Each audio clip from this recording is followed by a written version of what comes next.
actually where we got married. We're Mark and Jules.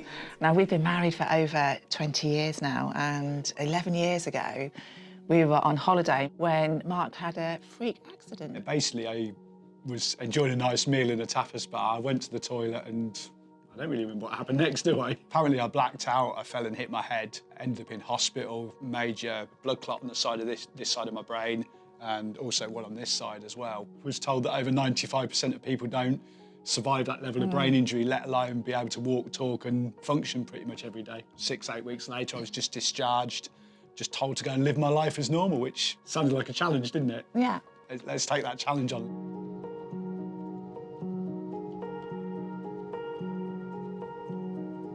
I think the only thing that I could remember ever thinking about brain injury is if somebody had hit their head, you'd know what to look for in terms of concussion or whatever. Probably about 6 or 7 years down the line when I actually realised the term was brain injury and not head injury. It didn't apply to me, you know, I had a head injury and I was supposed to get better.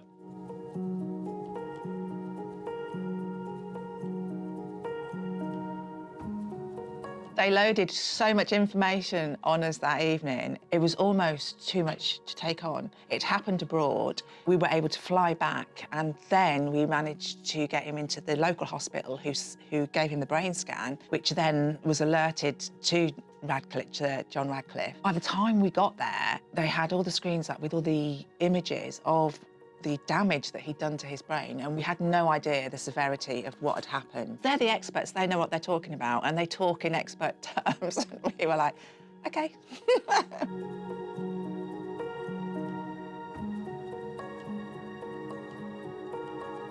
think the only thing we were told was not to leave you on your own, wasn't it? We weren't told of anything to look out for. Obviously, there would be the signs of epilepsy or seizure. You knew that side of things, but in terms of the mental health, absolutely nothing. So when that started happening, we were just in no man's land. It was just, be careful, don't bang your head, don't do anything that's gonna cause your head to jar or anything like that.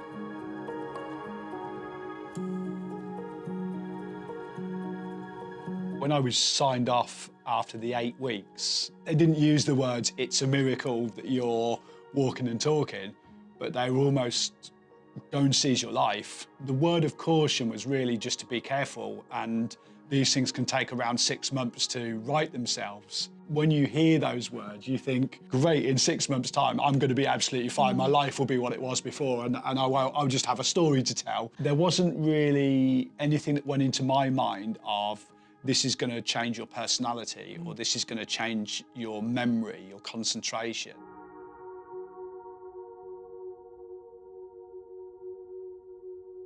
When I came back, I really didn't know what to expect. I remember feeling very unsteady. I certainly didn't expect to be forgetful. I didn't expect the emotional side of things. I would just feel like the world was caving in. We were sort of struggling along with this and trying to work our way through some of the changes that were going on with Mark, and it was quite clear at that point he didn't really recognise them.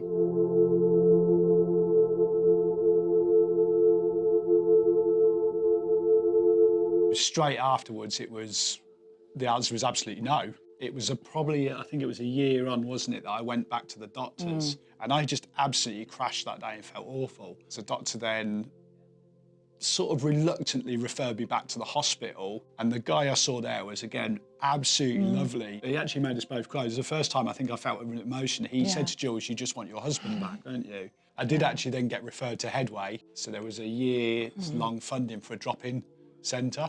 And I came here to Headway, Northampton. So the support I got was from the volunteers who are running the centre. These guys are great here. They're very creative, aren't they? We love the art room. It is brilliant, and how they support you here, regardless of where you are on your journey. They have everything here, from massage to anything. It's a brilliant centre.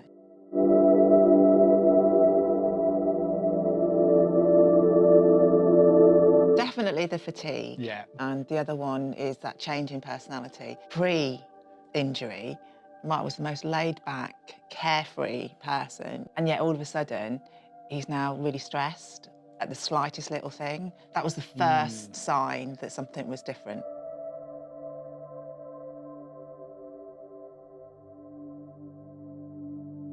think for me, I didn't realise how much things had changed. It was so disheartening. We could all see this change. To try and to get Mark to open up and talk to us was impossible, near on impossible. We couldn't have that communication. It was really causing us to fall out, which we didn't normally do. Did we?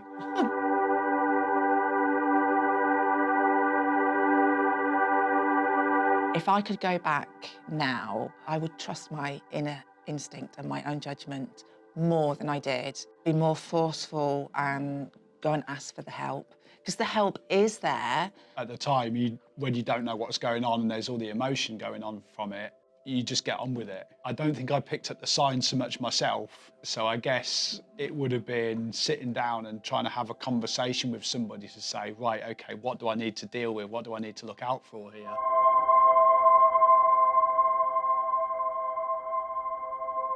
I think yes, there's a huge part of us we have, because we were eventually got some fantastic help and coping mechanisms, recognising what we're dealing with. However, we still have some really bad days. It's not perfect. He can still be that very up and down person, and you just have to take each day as it comes. Yeah, we're still on the journey, aren't we? I think we'll always be on this journey. I don't think it's ever going to change. However, because of the help that we got, we understand it now. We've taken some pressures off ourselves. We work really hard on trying to live the life on the terms that we have to live it on now. Yeah.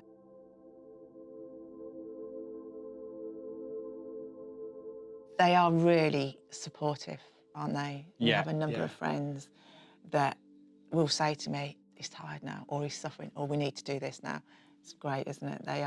They've been wonderful. And likewise, I can say that to them. So I feel totally comfortable going into a noisy, busy place like a restaurant or a cafe or a bar or whatever and saying, do you mind if I sit over here with my back to the wall in this corner because it's safe or whatever?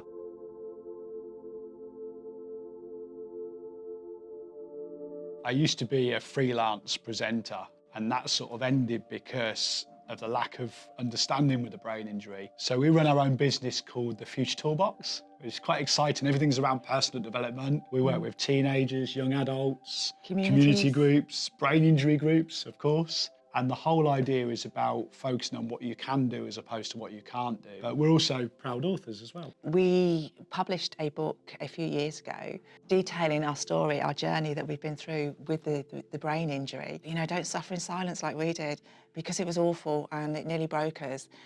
So I want people to read this book and understand you're not alone. Go and seek the help that's out there, really.